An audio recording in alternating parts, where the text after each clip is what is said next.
Vamos a ver ahora una serie de trucos generales que no necesariamente hemos visto a lo largo de este curso, pero que sí te pueden servir para otros aspectos a la hora de maquetar un juego de mesa. El primero que vamos a ver es cómo separar un tablero en varias partes. Por ejemplo, yo tengo este tablero, que es el tablero de Honey Hunt, uno de mis primeros juegos, y yo quiero separarlo en 4 partes, ¿vale? Para tener 1, 2, 3 y 4 partes. Cada una la pondría en un folio tamaño A4, los imprimiría y ahí tendría montado mi tablero. Dicho eso, el tablero no hace falta que tengamos un tablero producido de manera muy profesional. Ten en cuenta que esto no deja de ser una maqueta en la que tú simplemente necesitas un tablero donde jugar. No necesitamos que sea un tablero gordo, grueso, con material excelente ni nada. Yo en mis prototipos que tienen tablero, simplemente los imprimo en un folio y ya está. No me preocupo de más. Porque además el tablero no es un elemento que necesitemos manipular constantemente. Lo vamos a desplegar encima de una mesa y el tablero se va a quedar ahí. No necesito tampoco mucha más historia. Para hacer eso nos vamos a ir a la herramienta cortar, que es esta de aquí. Vamos a hacer clic derecho y vamos a seleccionar la herramienta sector. Entonces con esta herramienta seleccionada vamos a hacer clic derecho, dividir sector. Vamos a dividir horizontalmente y verticalmente. Si divido en dos, horizontalmente, vemos que hay una línea horizontal que me divide parte de arriba y parte de abajo. Si luego añado lo mismo verticalmente, pues va a aparecer otra línea vertical que me va a dividir en izquierda y derecha. De esta forma ya tengo mis 4 partes. Arriba izquierda, arriba derecha, abajo izquierda y abajo derecha. Pues una vez le hemos dado OK, nos vamos a Archivo, Exportar, Guardar para web. En esta pestaña no hace falta que toquéis nada más que el tipo de imagen que queremos generar. Yo, por ejemplo, voy a poner JPG. En calidad yo lo suelo dejar en máxima. Siempre que podáis trabajar con la máxima calidad sería idóneo que lo hagáis. Si tenéis espacio suficiente en vuestro disco duro, si vuestro ordenador permite ese procesamiento, etc. Siempre calidad lo más alta posible.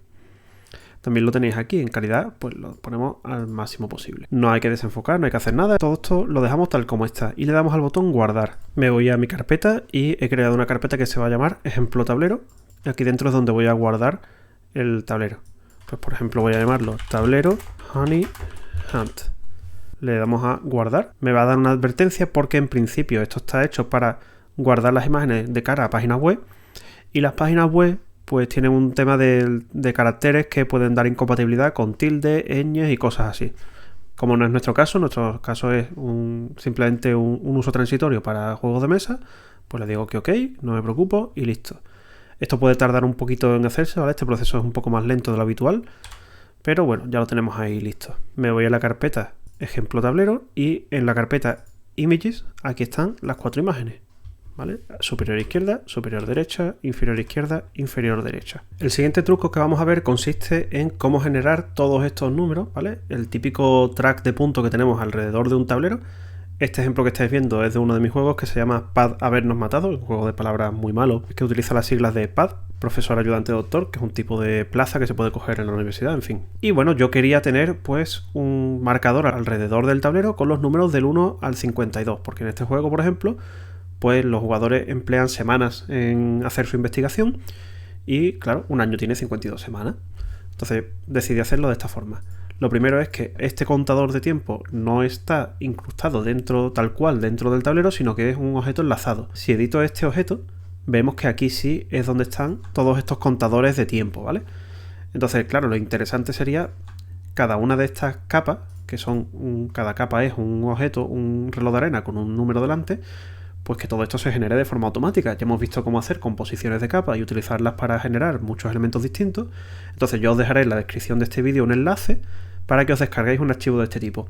Pero vamos a ver, una vez que tenemos ese archivo, cómo modificarlo para crear, pues en este caso es con relojes de tiempo, o si quiero, que a lo mejor quiero que sean relojes para indicar el tiempo, pero quiero que sean otros relojes distintos, o quiero generar valores pues del 1 al 100, porque quiero un tablero que tenga contador de puntos del 1 al 100. Todo eso es súper sencillo. Aquí tengo el fichero que se llama semanas y como estáis viendo hay un objeto inteligente enlazado que es el que aquí se llama tiempo porque representa el tiempo, pero que en realidad es el fondo, ¿vale? Esto se podría llamar fondo. Y luego aquí dentro del grupo 1 hay pues un montón de números, del 1 al 52. Podríamos poner pues tantos números como queramos.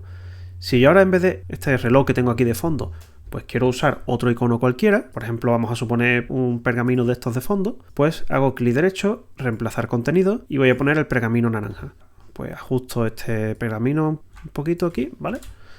Y ya tengo aquí un montón de composiciones de capas creadas con cada uno de los números. ¿Veis? He creado este efecto de trazo de tal manera que este trazo se confunda un poco con el fondo y eso ayuda a resaltar el número. ¿Qué he cambiado ese fondo? Pues haría otra vez, como siempre, archivo, exportar, composiciones de capas a archivo. He creado una carpeta que se llama ejemplo números dentro de mi proyecto. Aquí es donde voy a exportar todos estos valores, que van a ser, pues, en este caso, como es un contador de pergamino, pues pergaminos. Como quiero conservar el transparente de aquí del fondo, lo voy a exportar como PNG, pues le doy a ejecutar. Y ahora, como siempre, va a ir Photoshop por cada una de las composiciones de capa, exportándolo todo.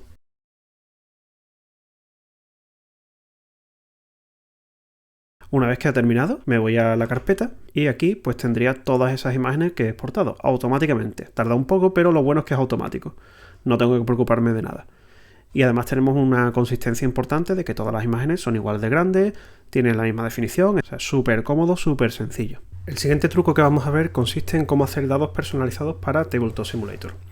Me voy a la carpeta donde está instalado el Tabletop Simulator y en la carpeta Modding vemos que tenemos, además del Deck Templates y Deck Builder, el Deck Templates no es más que la misma imagen que generábamos con el programa, pero completamente en blanco por si queremos utilizar otro programa para generar nuestro mazo. Y tenemos también otra carpeta que se llama Dice Templates. Aquí dentro lo que tengo son plantillas para dados. Estáis viendo que tenemos dados de 4 caras, de 6, de 8, etc. Voy a usar la de 6, que es la más sencilla de entender, pero el resto son esencialmente iguales. Esta imagen la voy a copiar en mi carpeta del proyecto. He creado una carpeta que se llama ejemplo dado para TTS y aquí dentro pego ese de 6 que yo he copiado de la carpeta del Tabletop Simulator. He creado también un archivo en Photoshop que son las 6 caras de un dado verde con letras de la A a la F. He creado las respectivas composiciones de capa. Como siempre, archivo, exportar composiciones de capa a imágenes, o yo tengo el atajo puesto en Control-Shift-E. Me voy a la carpeta para generar aquí las imágenes. Selecciono PNG porque quiero que los 4 huecos de las 4 esquinas sean transparentes. Ejecuto, se generan las imágenes en un momento. Esto ya lo puedo cerrar. Y ahora con Photoshop abro la plantilla del dado de 6 caras. Estáis viendo no solamente dónde debe ir cada número, ¿vale? 1, 2, 3, 4, 5 y 6, sino además la orientación. Es importante que veáis que el 1 y el 6 están orientados boca abajo. Si no lo orientáis de esta forma, tampoco creo que pase gran cosa, simplemente que con Tabletop Simulator, si queréis poner la cara del 1, pues a lo mejor no sale el 1 hacia arriba, sale hacia el lado o hacia abajo. Más allá de esto realmente no hay ningún problema. Cojo las imágenes que he generado, que no me he dado cuenta que se llaman pergaminos, pero bueno, no me importa, y las voy a pegar todas.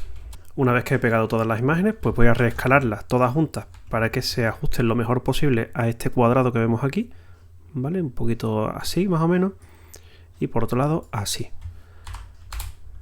Vale, pues voy a poner la cara de la A y la F, que son la primera y la última cara respectivamente. Les voy a dar la vuelta, Control T para transformación libre, clic derecho, rotar 180 grados. Y me voy a traer la F aquí abajo a la derecha. La A por su parte me la llevo a donde está el 1. Una vez que he centrado esas imágenes, pues el resto no tengo más que recolocarlo. La E la tenemos ya aquí. La D, que es el 4, está en su sitio. Me faltaría colocar la B en el 2, que iría aquí. Y la C en el 3, que iría aquí abajo. Control S para guardar. Y claro, me va a preguntar si lo quiero guardar como archivo de Photoshop, pero no, lo voy a guardar como PNG. Y lo voy a llamar D6 verde con letras. Ahora abro Tabletop Simulator. Una vez he abierto Tabletop Simulator, pues en un juego cualquiera, voy a cerrar esto mismo. Aquí ya podría importar mi dado, pero primero hay que crearlo.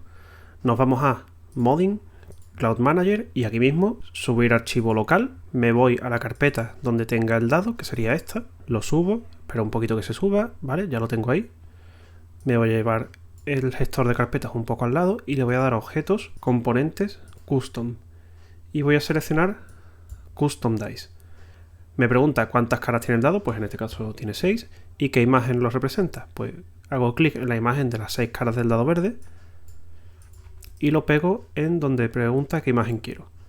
Y bueno, pues listo, ya lo tendríamos aquí, nuestro dado de 6 caras. Fijaos que se han quedado unos pequeños huecos ahí en blanco, no sé si lo veis bien. ¿Cómo solucionar eso? Pues en el archivo de Photoshop, esos huecos son estos huequecitos que tenemos aquí.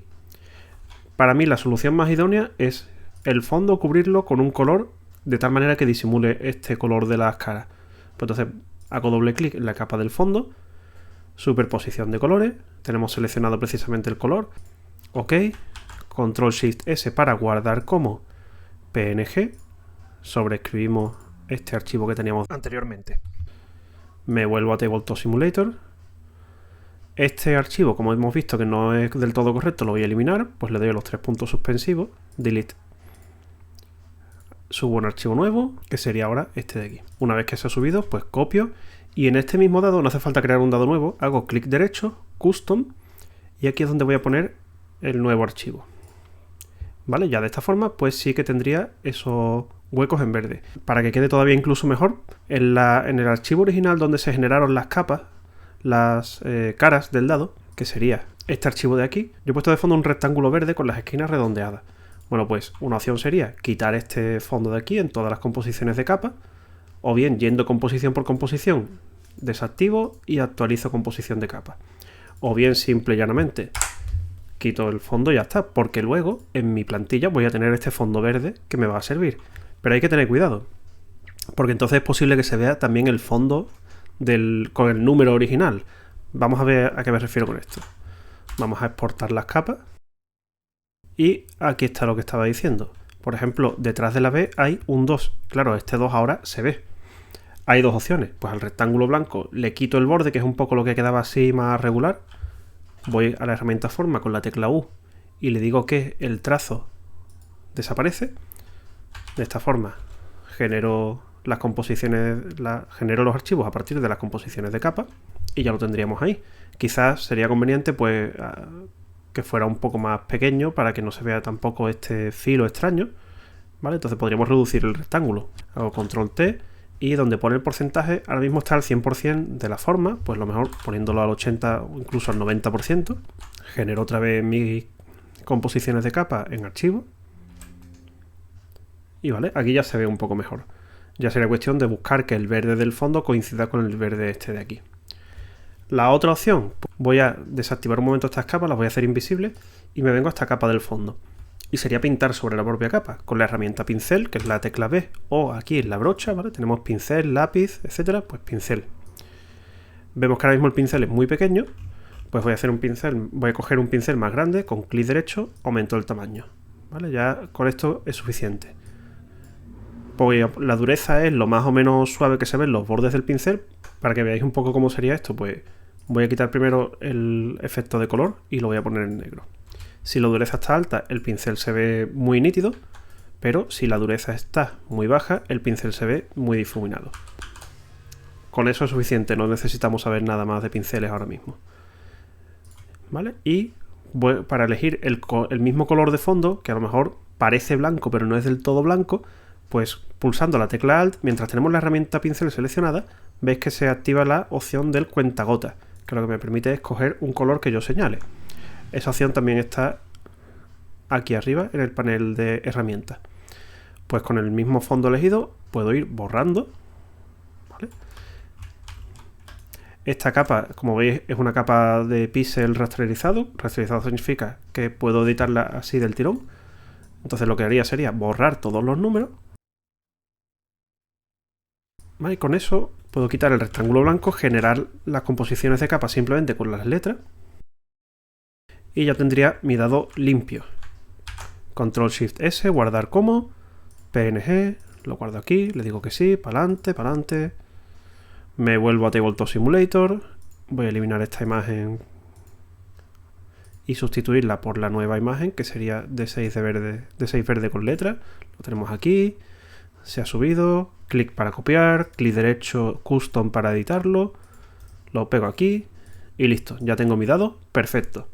Yo creo que esta es la forma más idónea, no hay diferencias de color, las caras se ven limpias y siempre tenemos que tener guardada una copia de la plantilla original de Tabletop Simulator para que podamos reutilizarla todas las veces que queramos. Es importante no utilizar la propia plantilla porque si la perdemos, pues bueno, ya no vamos a saber bien ubicar las caras y demás. Aquí ya tendríamos en Tabletop Simulator nuestro dado personalizado. Vale, ya podemos lanzarlo y cae por la cara que sea. Y si queremos ponerlo por alguna cara en concreto, pues ahora mismo está por la cara 5, que hemos visto que la E corresponde con la 5, lo pongo en la cara 1 y esto es lo que os decía antes. Ahora la A se ve bien porque en la plantilla hemos visto que en la cara 1 tenía que ir boca abajo. De esa manera, cuando yo le pregunto cuál es el valor de la cara 1, tengo la A bien orientada. Lo mismo con la F de la cara 6. Vamos a ver ahora qué es lo que pasa cuando, por lo que sea, Photoshop pierde un archivo enlazado. Lo que he hecho ha sido coger la carpeta de iconos y la he renombrado como iconos 2.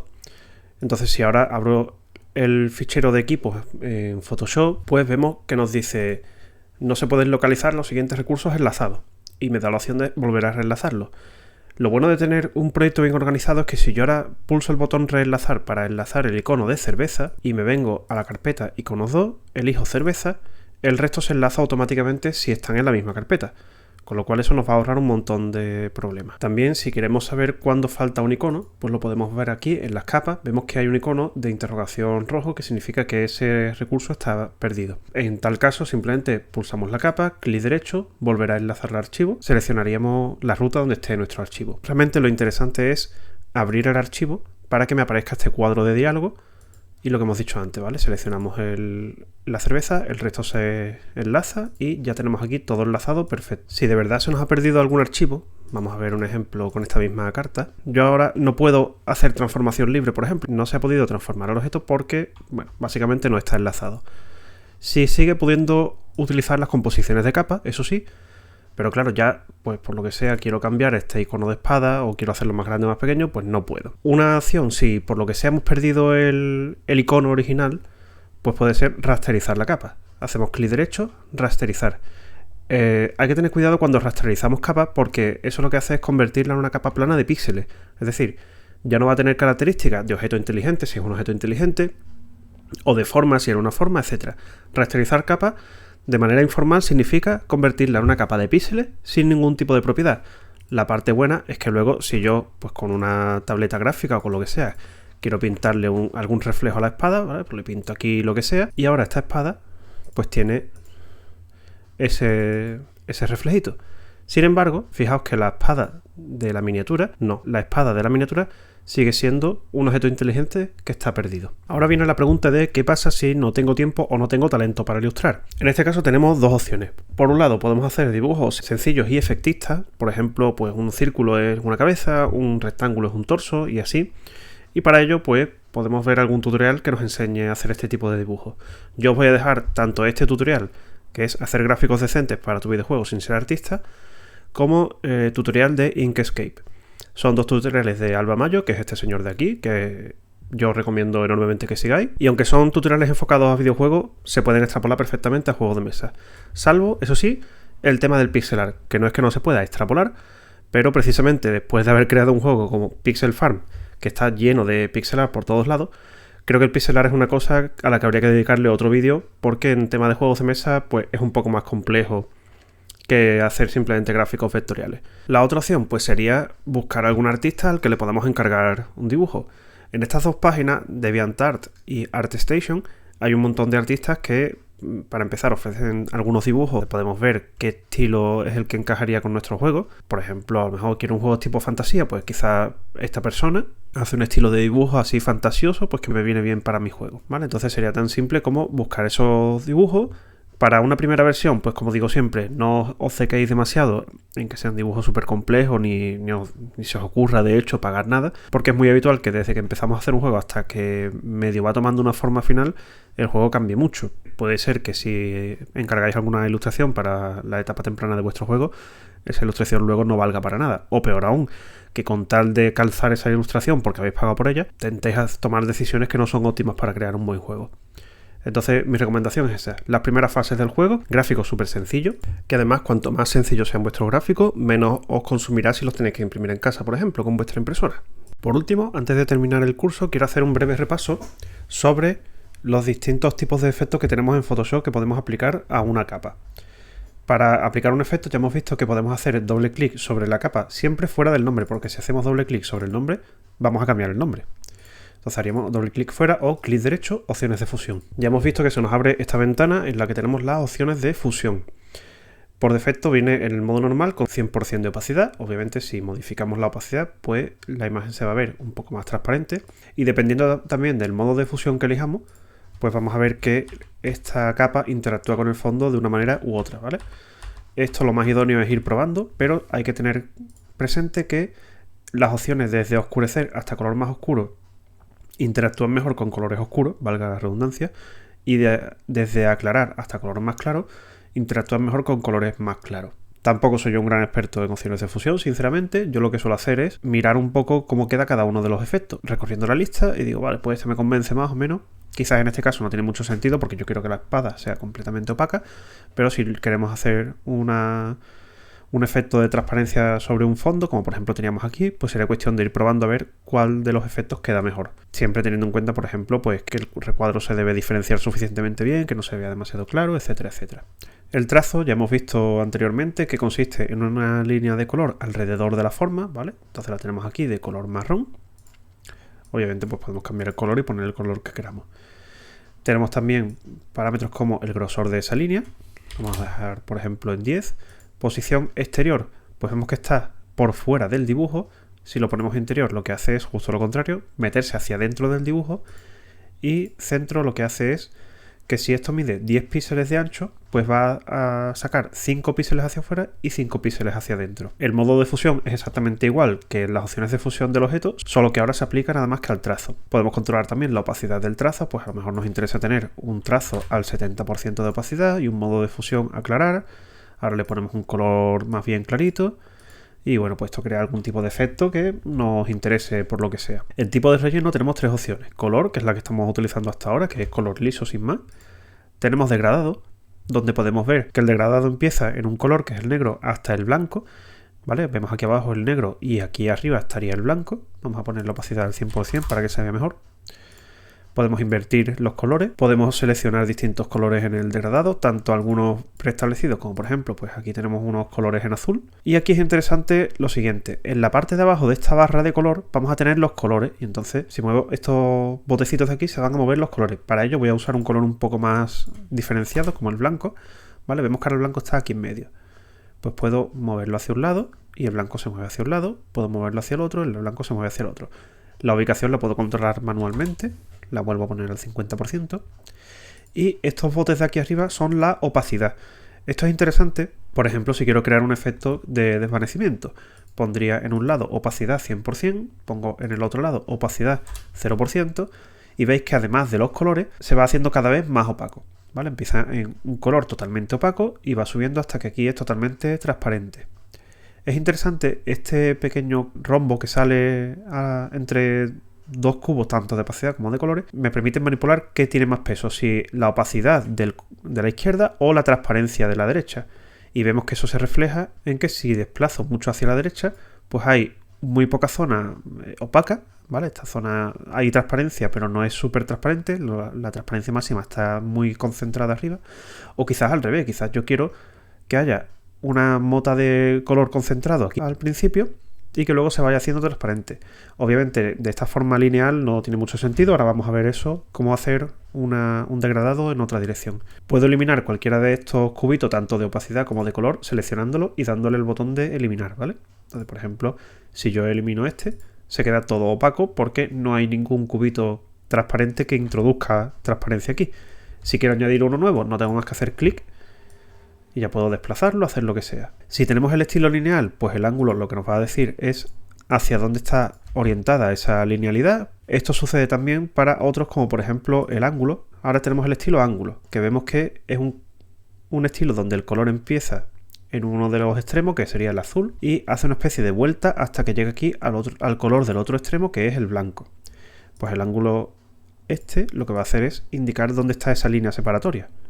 Si lo ponemos aquí, por ejemplo, pues vemos que aquí está esa línea que separa el azul del blanco. El reflejado lo que va a hacer es un espejo, básicamente. Entonces, dependiendo de si está seleccionada la opción invertir o no, aquí el espejo es sobre el blanco, ¿vale? Tenemos que va de blanco hacia azul, pues aquí en medio empieza en blanco, va hacia el azul arriba y va hacia el azul abajo. El diamante pues tiene forma de diamante, esto luego lo vamos a ver mejor en otro ejemplo. Y el último, que es este ayuda de forma, este sí me resulta muy interesante. Y es que ahora el degradado tiene la forma de nuestra figura. Por ejemplo, aquí tiene la forma de la espada.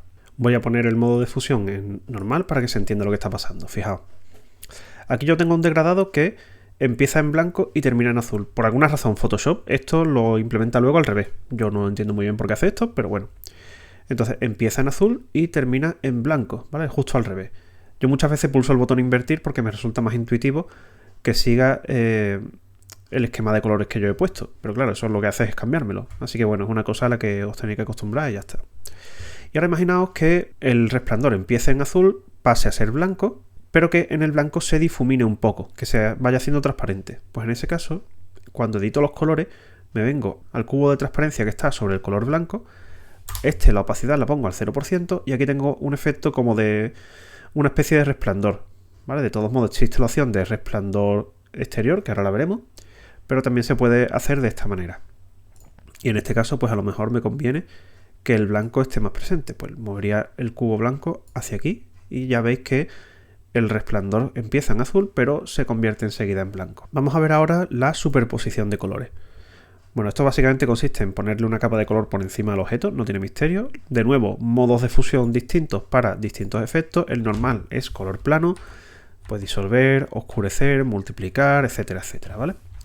Siempre podemos deseleccionar esta opción para ver cómo era antes y cómo es ahora. Y además podemos controlar la opacidad, como siempre, ¿vale? Pues podemos hacerlo más opaco o más transparente. Superposición de degradado es exactamente lo mismo, pero lo que le ponemos por encima no es un color, es un degradado. Y aquí sí os voy a poder explicar bien los distintos estilos. Voy a dejar este degradado que tenía de alguna otra cosa que yo he hecho.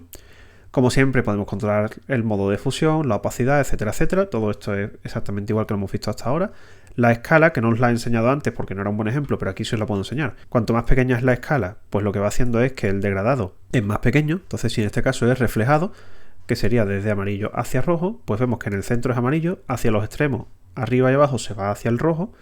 Cuanto más pequeña es la escala, pues vemos que el amarillo es más pequeño, porque el degradado pues empieza en esta zona y termina en esta zona. Pues si voy aumentando la escala, empieza más abajo y termina más arriba. Y así, hasta incluso si nos pasamos de tuerca y ponemos una escala muy grande, pues casi no se ve el rojo. De esta forma podemos ver bien este de reflejado en qué consiste. El ángulo, pues aquí lo tenemos, lo que os contaba antes, una línea que separa los colores de ambos extremos.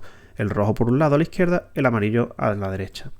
Y si voy cambiando el ángulo, esa línea separatoria pues va girando. Podemos invertirlo, como siempre, para cambiar los colores. Y el diamante, pues aunque aquí no se ve muy bien, tiene forma de rombo. Veis que el degradado empieza en amarillo hacia el centro y hay como un par de líneas, una vertical y otra horizontal, a partir de las cuales se genera el degradado. Para verlo bien habría que hacerlo a lo mejor sobre el fondo. Sombra paralela es un efecto que ya hemos estado viendo, que de hecho está implementado aquí en la carpeta, en el grupo de iconos grandes, con lo cual si lo que hacemos es añadir una sombra paralela, tengo ahora dos sombras paralelas. Y por último, el resplandor exterior, que lo que hace es añadir un efecto pues como brillante alrededor del objeto, que a su vez genera sombra. Tenéis que tener en cuenta este tipo de cosas. Las opciones del resplandor exterior, como decía, pues son muy similares a lo que hemos estado viendo en la parte de InDesign.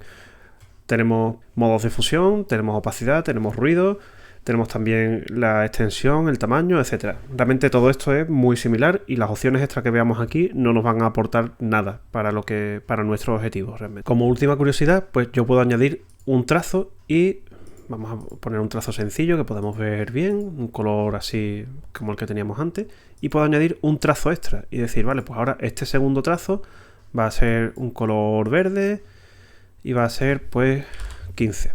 De esta forma puedo tener dos trazos, pero tened en cuenta que todos los trazos parten desde la propia figura. Es decir, si yo pongo dos trazos de tamaño 10, simplemente va a estar uno encima de otro, que también puede ser interesante si luego jugamos con los modos de fusión, la opacidad, si uno de los trazos tiene algún tipo de degradado o lo que sea. Pero tened en cuenta eso, que si queremos que un trazo sobresalga por fuera del otro, como es este caso, que vemos el color salmón por dentro y el color verde por fuera, pues necesitamos que el trazo color verde sea un poco más grueso, mientras que el del salmón un poco más fino. O al revés, podemos hacer más estrecho el del salmón y más grueso el verde, como queráis, ¿vale? Esto que acabo de decir para el trazo se aplica también para sombras, tanto interior como exterior, superposición de colores y superposición de degradado.